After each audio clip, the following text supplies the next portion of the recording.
Le Festival de Howard Phillips Lovecraft.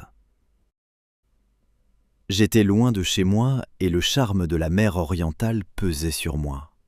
Dans le crépuscule, je l'entendais battre contre les rochers et je savais qu'elle s'étendait juste au-delà de la colline, là où les saules tortueux se tordaient sur le ciel qui se dégageait parmi les premières étoiles du soir. Et puisque mes ancêtres m'avaient appelé vers la vieille ville située plus loin, je poursuivis ma route dans la couche peu profonde de neige fraîche, le long du chemin solitaire qui montait vers Aldébaran, scintillant entre les arbres.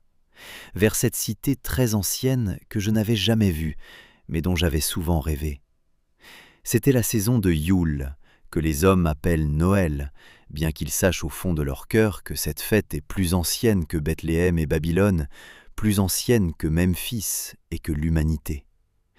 C'était la saison de Yule, et j'étais enfin arrivé dans l'antique cité maritime où les miens avaient vécu et célébré leur fête au temps reculé où toute célébration leur était interdite. Là aussi, ils avaient ordonné à leurs fils de renouveler le rite une fois par siècle, afin que le souvenir des secrets primitifs ne disparût jamais. Mon peuple était ancien, et l'était déjà lorsque cette région fut colonisée, 300 ans auparavant. C'étaient des êtres singuliers, car ils étaient venus en secret, sombres et furtifs, de jardins méridionaux où les orchidées exhalaient des parfums narcotiques, et ils avaient parlé une autre langue avant d'apprendre celle des pêcheurs aux yeux bleus. À présent, ils étaient dispersés et ne partageaient plus que les rites de mystère qu'aucun vivant ne pouvait comprendre. Cette nuit-là, je fus le seul à revenir dans l'ancienne ville de pêcheurs, comme l'exigeait la légende, car seuls les pauvres et les solitaires se souviennent. Puis, au-delà de la crête de la colline, j'aperçus Kingsport déployé sous le givre, dans la pénombre du soir. Kingsport enneigé, avec ses girouettes et ses clochers antiques, ses faîtages et ses cheminées, ses quais et ses petits ponts, ses saules et ses cimetières. Avec les labyrinthes sans fin de ses rues étroites, abruptes et tortueuses, et son vertigineux sommet central couronné d'une église que le temps n'osait toucher. Avec ses dédales ininterrompus de maisons coloniales, entassées et dispersées dans tous les sens et à toutes les hauteurs comme les cubes en désordre d'un enfant, tandis que l'Antiquité planait sur des ailes grises au-dessus des pignons blanchis par l'hiver et des toits à versants brisés. Les impostes en éventail et les petites fenêtres à carreaux s'allumaient une à une dans le crépuscule glacé, rejoignant Orion et les étoiles archaïques. Et contre les quais pourrissants battait la mer secrète et immémoriale dont le peuple était issu aux temps anciens. Au bord de la route, sur la crête, s'élevait un sommet plus haut encore, désolé et balayé par les vents. Je vis que c'était un cimetière, où des pierres tombales noires jaillissaient de la neige, tels les ongles pourris d'un cadavre gigantesque. La route vierge de toute empreinte était terriblement solitaire, et il me semblait parfois entendre, au loin, un grincement affreux, semblable à celui d'un gibet secoué par le vent. 4 de mes parents avaient été pendus pour sorcellerie en 1692, mais j'ignorais en quel lieu précis. Tandis que la route serpentait sur le versant qui descendait vers la mer, je tendis l'oreille, espérant percevoir les bruits joyeux d'un village à la tombée du soir, mais je n'entendis rien.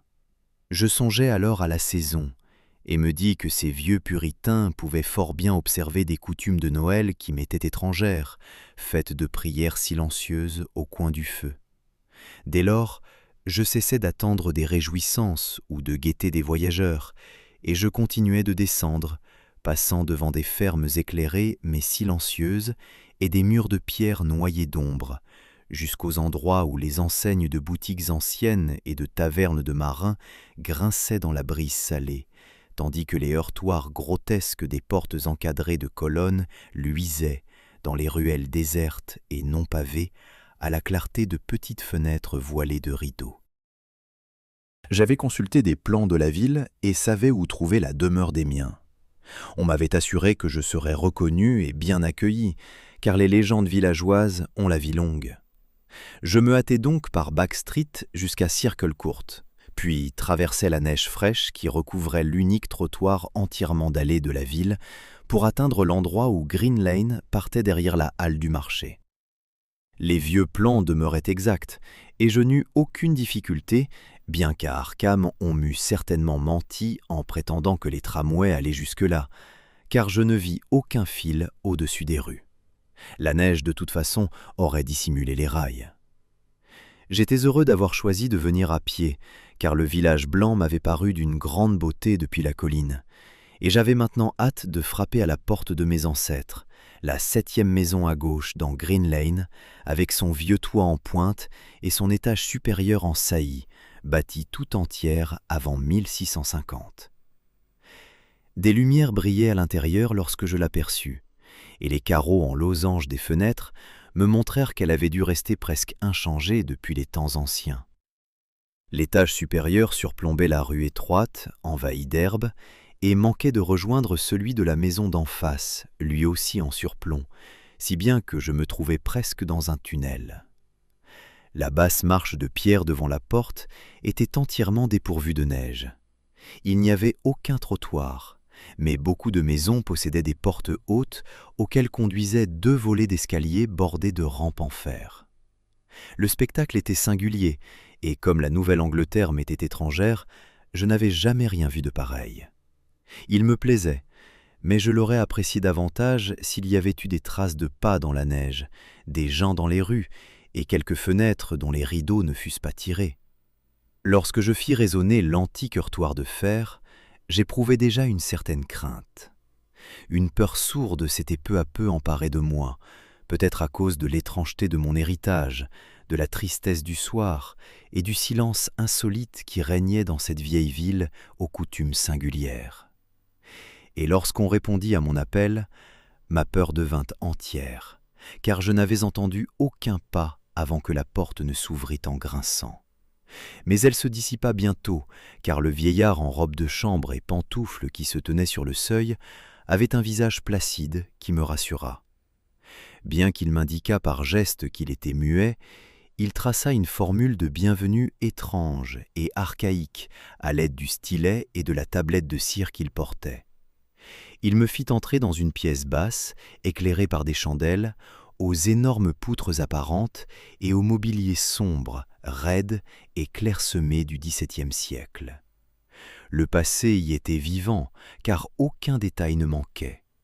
Une cheminée profonde s'ouvrait dans un mur, et devant un rouet était assise une vieille femme voûtée, vêtue d'une ample robe et coiffée d'un profond bonnet à large visière. Elle me tournait le dos et filait en silence, malgré la fête. Une humidité indéfinissable semblait imprégner les lieux, et je m'étonnais qu'aucun feu ne flambât dans l'âtre. Le banc à haut dossier faisait face à la rangée de fenêtres voilées de rideaux sur la gauche et paraissait occupé sans que je puisse en être certain. Tout ne me plaisait pas dans ce que je voyais, et la peur précédente revint. Elle s'accrut même à cause de ce qui l'avait d'abord apaisée, car plus j'observais le visage placide du vieillard, plus cette placidité même m'épouvantait. Ses yeux ne bougeaient jamais, et sa peau ressemblait trop à de la cire. Enfin, j'acquis la certitude qu'il ne s'agissait pas d'un visage, mais d'un masque d'une habileté diabolique. Pourtant, ses mains molles, étrangement gantées, écrivirent d'un ton aimable sur la tablette que je devais attendre quelque temps avant qu'il pût me conduire au lieu de la célébration. Le vieillard me désigna une chaise, une table et une pile de livres, puis quitta la pièce. Lorsque je m'assis pour lire, je constatai que les ouvrages étaient blanchis par l'âge et couverts de moisissures.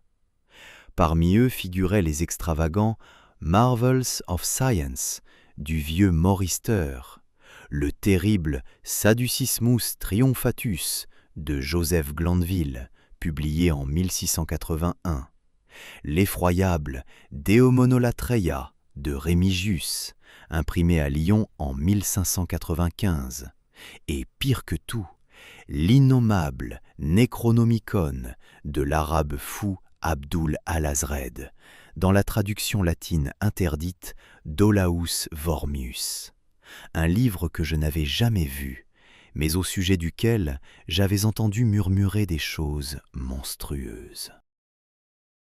Personne ne me parlait, mais j'entendais au dehors les enseignes grincer dans le vent et le ronronnement du rouet, tandis que la vieille femme au bonnet continuait de filer en silence, de filer sans fin.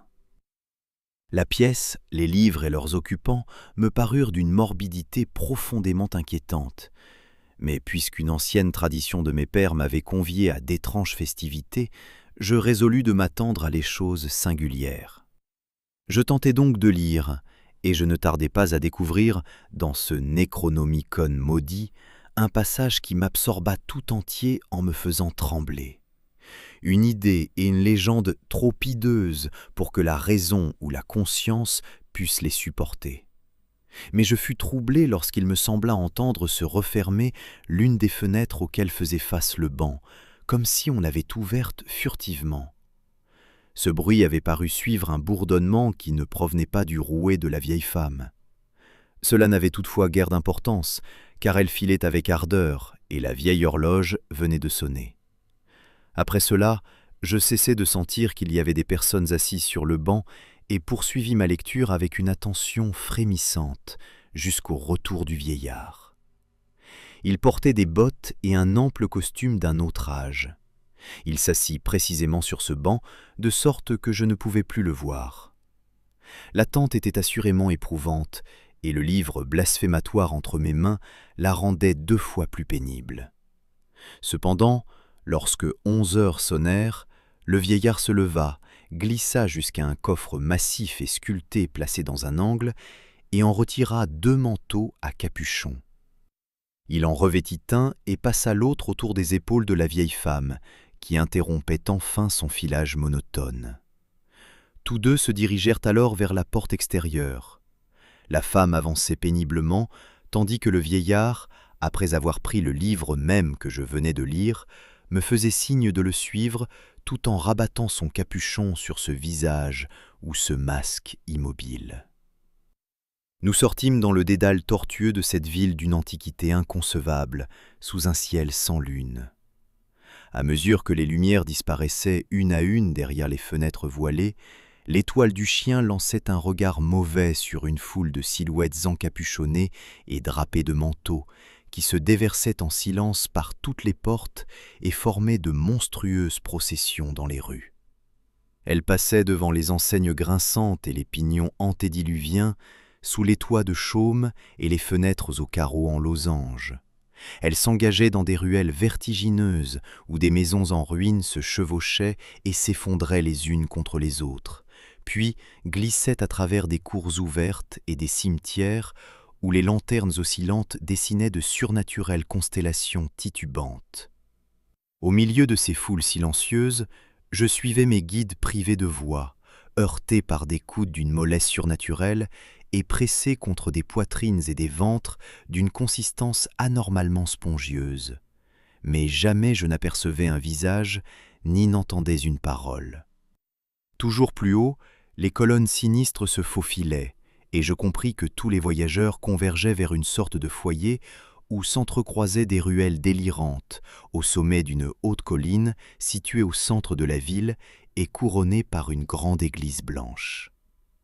Je l'avais aperçue depuis la crête de la route, lorsque j'avais contemplé Kingsport dans le crépuscule naissant, et elle m'avait fait frissonner parce qu'Aldébaran avait semblé se poser un instant en équilibre sur sa flèche fantomatique. Autour de l'église s'étendait un espace découvert, constitué en partie d'un cimetière hérissé de stèles spectrales, en partie d'une place à demi pavée que le vent avait presque entièrement débarrassée de sa neige. Des maisons d'un archaïsme malsain, aux toits pointus et aux pignons en surplomb, bordaient cette place.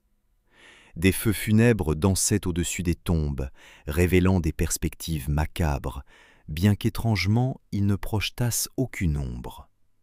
De l'autre côté du cimetière, là où il n'y avait plus de maisons, je pouvais regarder au-delà du sommet de la colline et voir les étoiles scintiller sur le port, tandis que la ville demeurait invisible dans les ténèbres.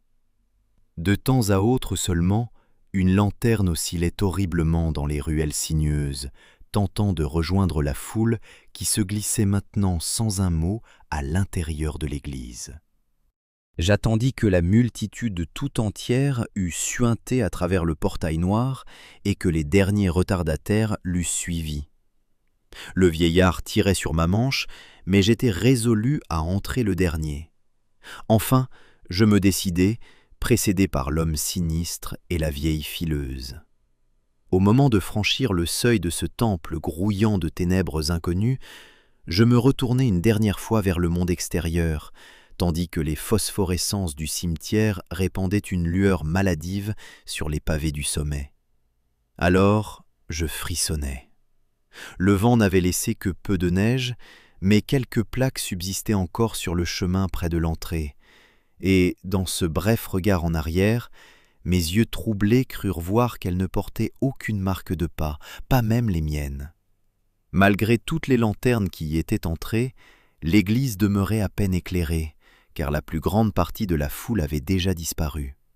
Elle avait remonté la nef entre les hauts bancs blancs jusqu'à la trappe des caveaux, qui bâillaient d'une manière répugnante juste devant la chaire, et ses derniers membres s'y tortillaient maintenant en silence. Je les suivis sans un mot, descendant les marches usées jusqu'à la crypte humide et suffocante. L'extrémité de cette file ondoyante de marcheurs nocturnes avait quelque chose de profondément horrible, et lorsqu'ils se mirent à se contorsionner pour pénétrer dans un tombeau vénérable, ils me parurent plus horribles encore. Je remarquai alors une ouverture dans le sol du tombeau, par laquelle la foule se laissait glisser. Un instant plus tard, nous descendions tous un escalier menaçant, grossièrement taillé dans la pierre. Un étroit escalier en colimaçon, humide et chargé d'une odeur singulière, qui s'enfonçait sans fin dans les entrailles de la colline, entre des murs monotones de blocs ruisselants et de mortiers effrités. Cette descente silencieuse était effroyable, et après un intervalle interminable, je constatai avec horreur que les murs et les marches changeaient de nature, comme s'ils avaient été creusés directement dans la roche vive. Mais ce qui me troublait le plus, c'était que les innombrables pas ne produisaient aucun bruit et n'éveillaient aucun écho. Après d'autres éternités de descente, j'aperçus des passages latéraux ou des terriers qui débouchaient dans ce puits de mystère nocturne depuis d'inconnus replis de ténèbres. Ils devinrent bientôt extrêmement nombreux, pareils aux catacombes impies d'une menace sans nom, et l'odeur âcre de décomposition qu'ils exhalaient devint tout à fait insupportable. Je compris que nous avions dû traverser la montagne et nous enfoncer sous la terre même de Kingsport, et je frissonnais à l'idée qu'une ville pût être si ancienne et si infestée par la vermine du mal souterrain. Puis j'aperçus le flamboiement livide d'une pâle lumière, et j'entendis le clapotis insidieux d'eau que le soleil n'avait jamais touché. Je frissonnais de nouveau, car les choses que cette nuit m'avait apportées me répugnaient, et je regrettais amèrement qu'un ancêtre m'eût jamais appelé à ce rite primordial. À mesure que l'escalier et le passage s'élargissaient, j'entendis un autre son, la maigre plainte géniarde d'une flûte chétive. Et soudain s'ouvrit devant moi la perspective sans limite d'un monde intérieur.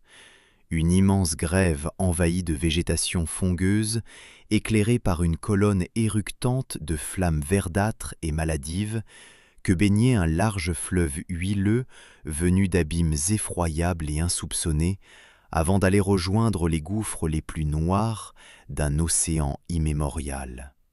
Défaillant et haletant, je contemplais cet érèbe sacrilège de champignons titanesques, de feux lépreux et d'eau visqueuse.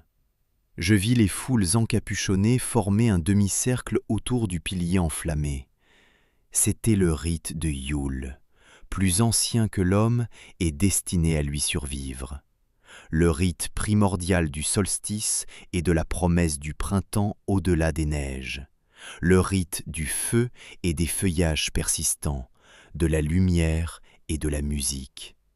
Dans cette grotte stygienne, je les vis accomplir le rite, adorer la colonne maladive et jeter dans l'eau des poignées arrachées à la végétation visqueuse qui luisait en vert sous la clarté chlorotique. Je vis cela, et je vis aussi, loin de la lumière, une chose informe accroupie qui tirait de sa flûte une musique répugnante. Tandis qu'elle jouait, il me sembla entendre des battements étouffés et pestilentiels dans les ténèbres fétides où mon regard ne pouvait pénétrer. Mais ce qui m'effrayait le plus était la colonne de flamme elle-même. Elle jaillissait comme un volcan depuis des profondeurs insondables et inconcevables, sans projeter les ombres qu'aurait dû produire une flamme naturelle, et recouvrait la roche nitreuse de la voûte d'un vert-de-gris ignoble et venimeux. Car toute cette combustion bouillonnante ne dégageait aucune chaleur, mais seulement la moiteur glacée de la mort et de la corruption. L'homme qui m'avait conduit jusque-là se glissa en ondulant jusqu'au bord même de l'horrible flamme et exécuta des gestes cérémoniels rigides face au demi-cercle. À certains moments du rituel, les fidèles se prosternaient en rampant, surtout lorsqu'il élevait au-dessus de sa tête l'abominable Necronomicon qu'il avait emporté. Je me prosternais moi aussi chaque fois, car les écrits de mes ancêtres m'avaient appelé à cette célébration. Puis le vieillard fit un signe au joueur de flûte à demi visible dans l'obscurité. Celui-ci transforma aussitôt son faible bourdonnement en un autre, à peine plus fort, et joué dans une tonalité différente. Et ce changement déclencha une horreur inconcevable et inattendue. Devant cette horreur, je m'effondrais presque sur le sol couvert de lichen, paralysé par une terreur qui n'appartenait ni à ce monde, ni à aucun autre, mais seulement aux espaces déments qui s'étendent entre les étoiles.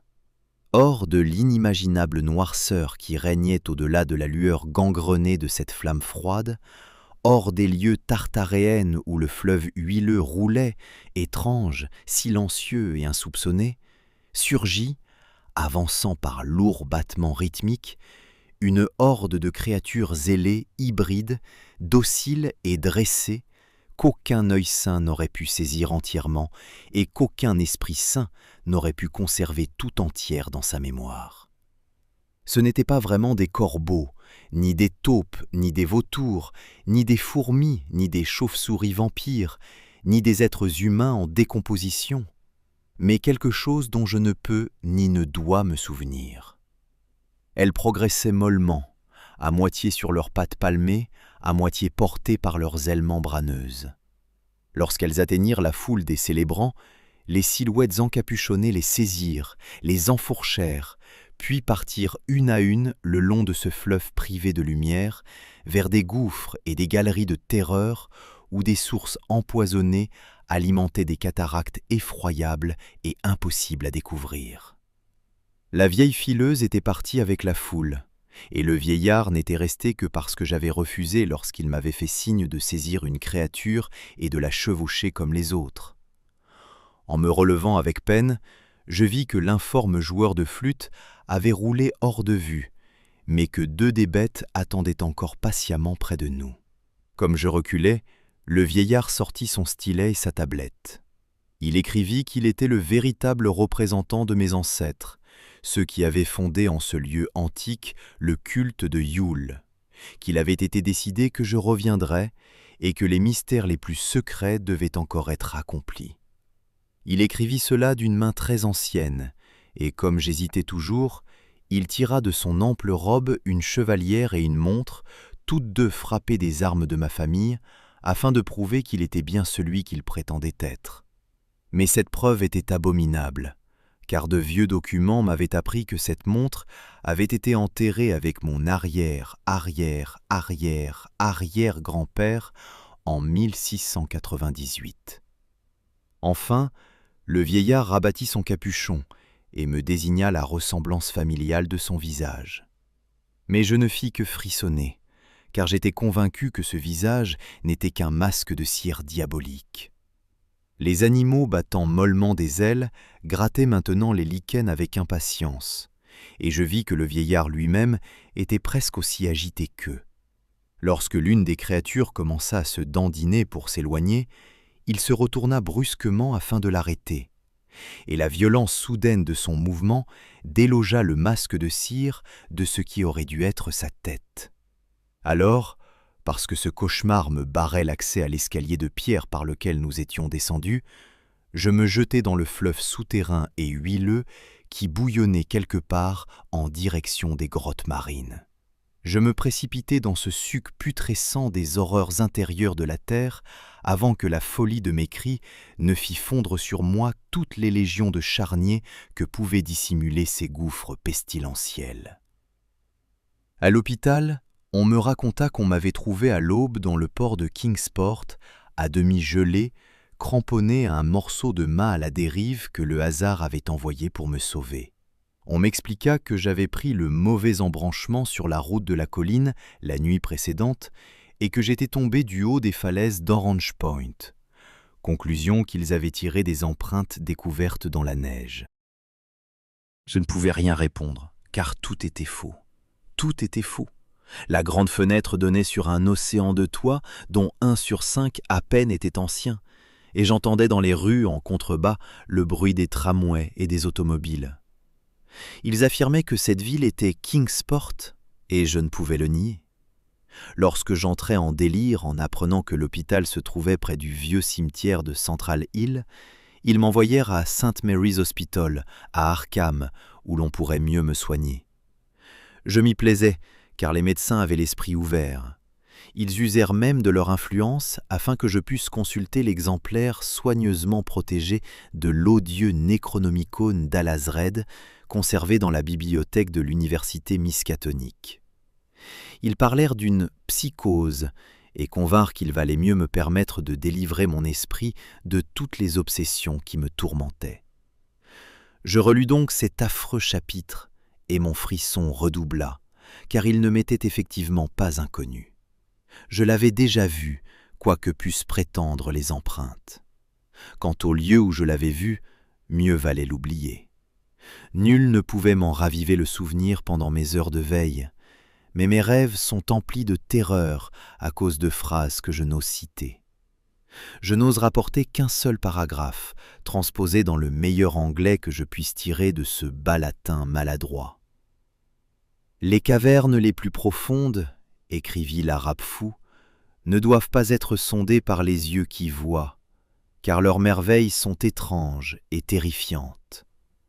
Maudit soit le sol où les pensées mortes reprennent vie sous des formes nouvelles et insolites, et malfaisant soit l'esprit que ne retient aucune tête. » Ibn Shakabak parlait avec sagesse lorsqu'il disait « Heureuse est la tombe où nul sorcier ne repose, et heureuse est la ville nocturne dont tous les sorciers sont réduits en cendres. » Car une antique rumeur prétend que l'âme de celui qui s'est vendu au diable ne se hâte pas de quitter sa dépouille d'argile, mais engraisse et instruit le ver même qui la ronge, jusqu'à ce que de la corruption jaillisse une vie horrible et que les obscurs charognards du sol acquièrent assez de ruse pour tourmenter la terre et enflent monstrueusement afin de la ravager. De grands trous sont creusés en secret là où les pores de la terre devraient suffire, et des choses ont appris à marcher qui devraient ramper.